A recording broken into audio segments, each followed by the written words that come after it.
Friday. Welcome back again to a little Austin Sports Weekend with Austin the Man here himself. We are going to talk some college football. We are past the championship games, past the regular season.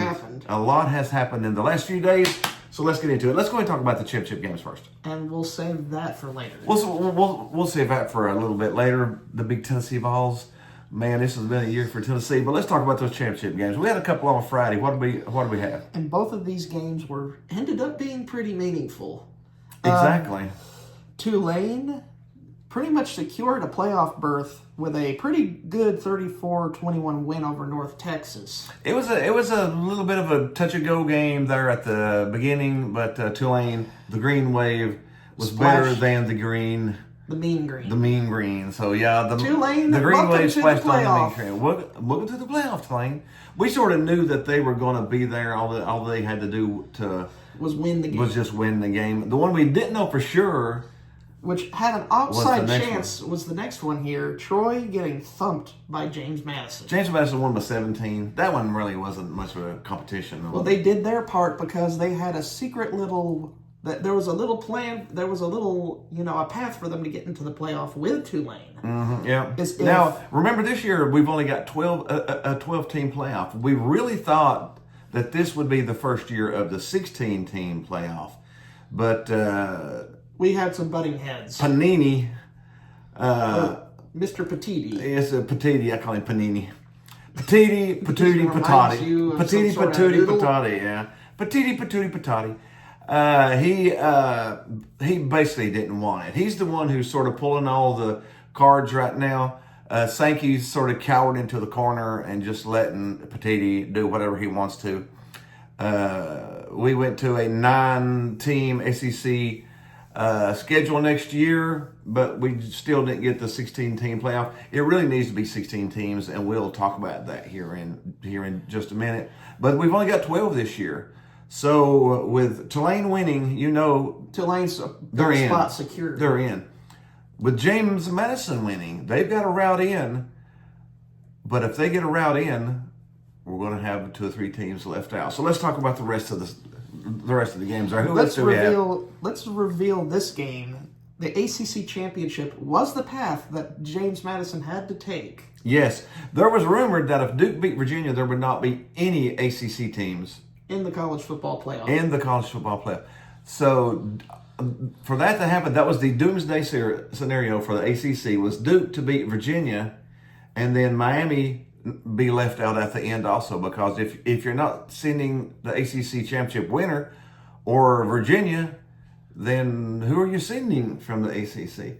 So what happened in overtime? Duke got the victory in overtime. So part of that scenario happened for James Madison. The doomsday scenario for the ACC happened. So half of it did. Let's explain that later. So Virginia lost to Duke, which means Duke is not getting into the playoffs with 5 losses. Virginia got booted. Virginia got booted out because they couldn't beat a 5-loss team. So Duke's out. Virginia's out. Duke's crying, saying they should be in because they won the ACC. But hey, you still got the Sun Bowl. You still got the Sun Bowl.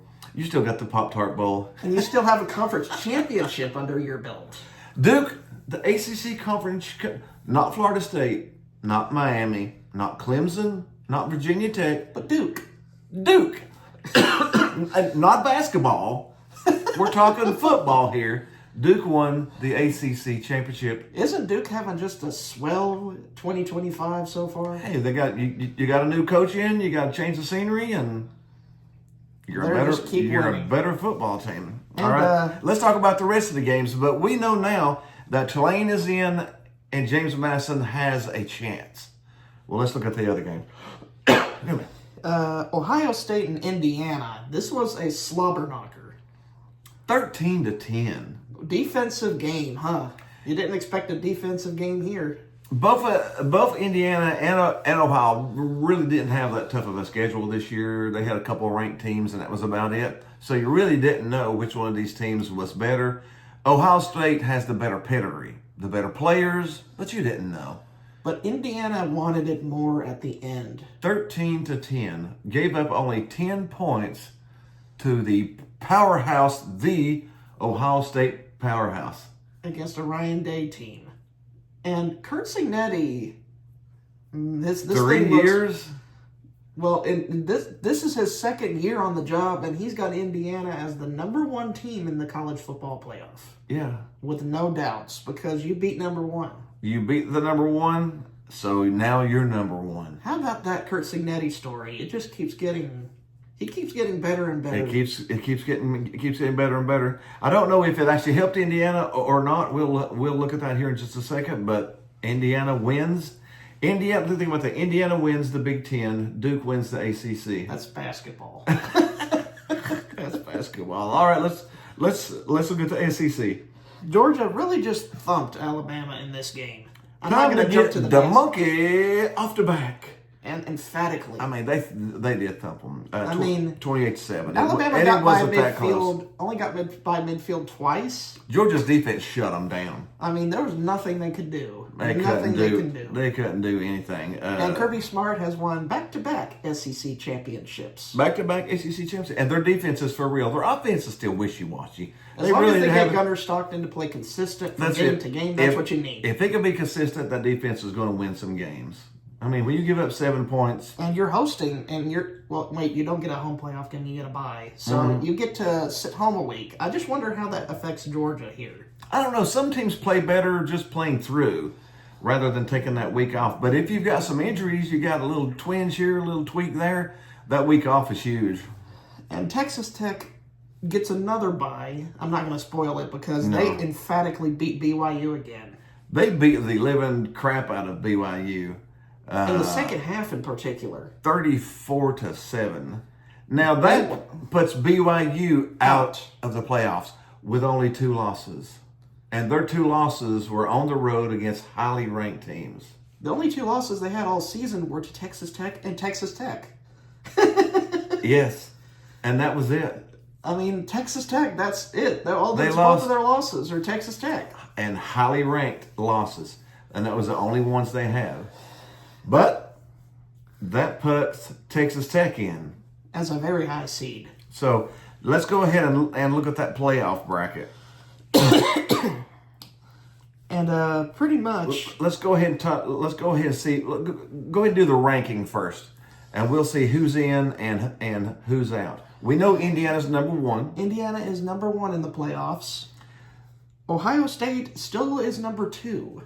Now that I'm a little bit confused over. When you lose a game, of course you've only lost it by 3 points. But when Georgia beat Alabama by 21, I bet Georgia has a candidacy for being the number 2. I really thought Georgia should jump. I'm not a Georgia fan, so I'm not calling Georgia. I'm definitely not a Georgia fan. But when if that doesn't show you that I'm not a Georgia fan. But when you jump up, when you beat Alabama by 21, and you don't jump ahead of a team that lost by 3, I think Georgia should have been number 2 and Ohio State should have been number 3. But again, we'll just sort of see how the playoffs go. Who ended up number 3? Georgia. Georgia? I would debate probably should have been number 2. Yep. So Georgia and Ohio State, we think probably should have been flipped there. And then number 4 is pretty obvious. Texas Tech, because they beat the doors off of BYU. And those are the 4 teams that will have a bye. Those teams will have a bye. Now let's talk about who made it. The at-larges. And who didn't. Number 5 is the Oregon Ducks. Congratulations. Yay for the Oregon. They've had a good, solid year. But the only con after this year, they're losing both coordinators. Yeah, which is hard to do. We've seen a lot of teams lose both coordinators and then come out the next year and just kind of look flat. Look a little flat. So we'll see. We'll see how they do. But right now they are in. And who is number 6? Is Ole Miss. They might still be bitter after what Lane Kiffin did to them. Yeah, Kiffin ran out the door and told every story he could while he was going out the door. The offensive coordinator for the team decided to stay with the team and coach them. I don't know how that's going to do for team morale. I don't know either. I know they'll probably play angry this game. I was going to say either Kiffin leaving will either crush the team or it'll cause the team to gel together. The only thing that you're missing is I'm not a Kiffin fan. I'm a Tennessee fan, so I'm not a Kiffin fan.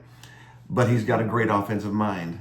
But he just hasn't proven to me that he's the most loyal He is not loyal. He is a hoe. He's a cheater and a hoe. He's behind your back with every other team. He's probably talked to 10 teams since he's been at Ole Miss, and finally one opened up that made it worth his while. But he's a great offensive mind, though. The thing that's going to happen, your team can gel, but when it comes to those situations that you need a crazy offensive call, he's one of them. But he ain't going to be there for that now. Yeah, he's been proven to be, I'm going to go ahead and say it, a snitch. He's little... Just hasn't really... He's done this before. Yeah, he turns his back whenever he smells something a little better. He is the classic, the grass is greener on the other side. The grass is green where you water it and take care of it, not on the other side. Yep. But, hey... But Ole Miss, I hope they rally for their fan base. I hope they at least win one game just to show what's going on. All right, who do we have number 7? Texas A&M. Texas A&M. They were mostly a very strong team throughout most of the season. They were a strong team throughout the year, too, but they were another team that didn't have they had an SEC schedule, but it wasn't a super hard SEC schedule. Maybe that Texas loss will regroup them. I think... with Indiana and Ohio State and Texas A&M, they both three had similar schedules as far as the strength goes. But of course, Texas A&M drops down because there's so many other good teams in the SEC. Where Ohio State and Indiana wouldn't drop down because there's only 2 or 3 good teams in the Big Ten right now. All right, who do we have at number 8? Oklahoma Sooners. And this saved Brett Venables. They won their way into this. You got to give it to them. They beat all the teams down the stretch that they needed to beat. Their defensive line got them into the playoffs. Their defensive line is going to maul some people. That defense, which is Brett Venables' specialty. He is, yeah. He is a defensive specialty. As long as the offense does enough. That's all Material has to do. Manage the game, don't screw it up. Just don't throw interceptions. Don't throw interceptions. Who do they have in there with them? Number 9, Alabama. Now this Alabama makes it in. Now this one is a little debatable because of how badly they lost to Georgia in the SEC championship game. Mm-hmm. But do you think Kalen DeBoer and his guys will get ready for Oklahoma now? I guarantee it. Matchup, baby. Matchup. A rematch of the regular season. Oklahoma beat them in the regular season. Yeah. Alabama's probably looking for revenge. They're looking for a little bit of revenge here, and Oklahoma's defense is... Oklahoma doesn't have home field. And Alabama does struggle against great defenses. We've seen that with Georgia and with Oklahoma now. So we'll just sort of see how that goes. Will Oklahoma bite them again? We'll have to see. How about number 10? Miami. So the ACC does get it. Miami's in. Alabama makes it in. Miami makes it in. Now, how do you think Mario Cristobal is going to do on the road against Texas A&M, though? I don't know. Texas A&M, again, it's like Ohio State and Indiana. You just still don't really know how great they are because they haven't played. As long as he doesn't go turtle shell, which as long as he don't go turtle shell. That. Miami's got a decent team. We'll just sort of have to see how they go. On the road in the 12-man environment is going to be a pit. It is going to be a pit. That is the advantage of making the playoffs in the lower levels is you actually get a home game. And you have some chance. I actually sort of like that. Yeah, I wish they would do that through the second round and then just make the championship games at the end the bowl games. But we have what we have. Who made it in after Miami? Number 11, the Tulane Green Wave. Oh, Tulane's in and they're not number 12. Which probably gives it away who's number 12. But so let's talk about the Green Wave here. Tulane honestly should have been in, you have the 4-4 to 2-2-1. They should have been the 1. The lower tier strongest team. Tulane earned that title. They did defeat Duke during the regular season. So and Duke won the ACC. So that is a good feather in their cap. That's definitely a good feather. So Tulane actually earned it. With the current format, Tulane definitely earned it. And congratulations, they're SEC school in spirit. Because they have history in the SEC. One of the original SEC teams, Tulane Green Wave. Yeah, LSU and them have a rivalry that's sort of not being played, but it's the battle for the rag. Yeah. But they might not be here next year again because their head coach is being swiped by Florida. Yep, Florida's taken... There's a lot of head coaching moves this offseason. A ton of head coaching moves. we'll just sort of see how all of that pans out in the end. All right, who's our number 12 then? We know James Madison. Our last team in is James Madison. And they're also losing their head coach to UCLA after the season. So he's going to stay aboard for the playoff game against Oregon. I don't know if those guys have much of a chance. But I don't know. Oregon, going to Oregon for James Madison probably don't have that much of a chance. But we'll sort of cover those games here in a separate video. Get into they a little were bit known before for their with them. FCS success. Now that's their first in the FBS level. But what we do need to mention is the teams that did not get in. Number 1, Notre Dame. Notre Dame. And they did kind of chicken out of a bowl game, which I'm not a fan of. Don't be a big giant baby like Florida State. You see what happened to Florida State after they creamed out of a bowl game. They have been a disastrous, chaotic mess ever since that, because the team just probably wanted to play, and the crybaby people, the AD and the crybaby coach didn't want to play because they didn't get in the playoffs, and they lost the team. And that team, Norvell, the only reason he's there is because they don't want to pay him the money. He lost the team. I wonder if this will happen with Notre Dame or not. I don't know. But they chickened out of the bowl game. We don't even want to play a bowl game if we ain't getting in the playoffs. And then they had a secret contract signed where if they got in the top 12, they get immediate playoff seeding. Yeah. I mean, that's just too much. Another team that didn't get in. Vanderbilt. Vanderbilt should have been a 10-2 record in the SEC, and you don't make it in. Texas didn't make it in. Honestly, the one that had the strongest strength of schedule and just as good as record as all of those, BYU. Yeah, BYU. BYU had a strength of schedule 11-2 record and a strength of schedule of 22, and only losses higher than Miami, higher than Notre Dame, higher than all those people, and BYU didn't make it in. So, yeah. There's going to be some talking and controversies about this. The 12-team playoff was a disaster. I mean, right there's 4 teams that you could have put in and had a great 16 team. But put in BYU, put in Vandy, put in Notre Dame, put in Texas. How nice would that been to have those 4 teams in there playing some playoffs? That would have been, I would have loved to have seen that. But we got 12, so 12 it is. I mean, I'm not going to take away from what Tulane and James Madison did. No, I mean, you win your conferences and you win 11 games each. No. I think James Madison won 12 games, and then Tulane has won 11 games. Yeah. So I can understand. Yeah. The only, I mean, with the current layout, I can understand Tulane. The only one I'm not for sure is James Madison. I mean, if James Madison would have played Texas or Vanderbilt or Notre Dame, they probably would have lost. They'd have lost by 20. So you're not getting your 12 best teams. So again, we need those 16. The 16 would have really made this year a spectacular thing. But that's it. That is the playoffs. That is the championship games, and that is the playoff layout for this week. Whenever we get another week closer or so, and we see who's going to play and who ain't going to play, and which players are going to lay out and which players ain't going to lay out. Yeah. Then we will see who's healthy and who ain't. Then we'll talk about the championship games. Do you want to discuss this? Something really big happened. Just real quickly, Tennessee no longer has Tim Banks as their defensive coordinator, and that's been coming for quite some time, to be honest. And Heupel will officially let Banks go on Monday. Yeah. I just wonder how much they're going to buy him out. I don't know. We'll just it's $4.3 million is what they're going to have to pay him, but that's a small price to pay to move on and be done with it. Now Halsley's status, we don't know. We don't know about Halsley yet, but Banks we know is done. Yeah, Banks is definitely done, and we've had some Tennessee's names. looking. We've had some names come up for the new defensive coordinator. Ryan Walters from Washington's been a main name. Yeah, he's the one we've heard the most about now. We've rumored about Will Muschamp, which would be interesting. Muschamp, and then there's a couple more coordinators. Right, Jim Knowles. Yeah, could come here. Yeah, so honestly, we should probably get one within the next week or two, because I would say within the next week. The portal opens January 2nd and is only open for 2 weeks till January 2nd, January 16th. It's the only time that the portal's open.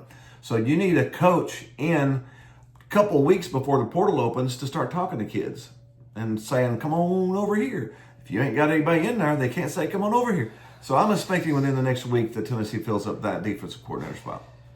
I wanted to say a post-mortem for Tim Banks' tenure here, but I think this whole season's already... I appreciate him coaching for Tennessee. And this year's just been a mess. We had some hopes after last year, but this year... was just kind of a mess. Yeah, we gave up an average of 40 points against ranked teams, which is unacceptable. So it's just something just had to happen. And Hopple knew it had to happen, so it happened. And we just hope going forward we can get somebody in there. His first coach he's let go as a head coach. Ever. So, yeah. Well, I don't know sure if it you want to wasn't have fun. that fun distinction there. I'm It's sure it not wasn't fun, but so... Sometimes you have to make changes for the betterment of the program. Yep, and that's what had to happen. All right, we hope you had a little fun with us. That is the college football look ahead. We will jump into the championship games here next week. The cover playoff those. games and the bowl games. The playoff games and the bowl games. We will cover those and we will the next couple our weeks. Shift. Into college basketball season's heating up. College basketball season's heating up, so we're going to start covering some college basketball too. We hope you had a little fun with us. Be sure to hit the like button, hit the subscribe button, share us with your friends out there. Leave a comment, something. Yes, please. And we'll see you next week.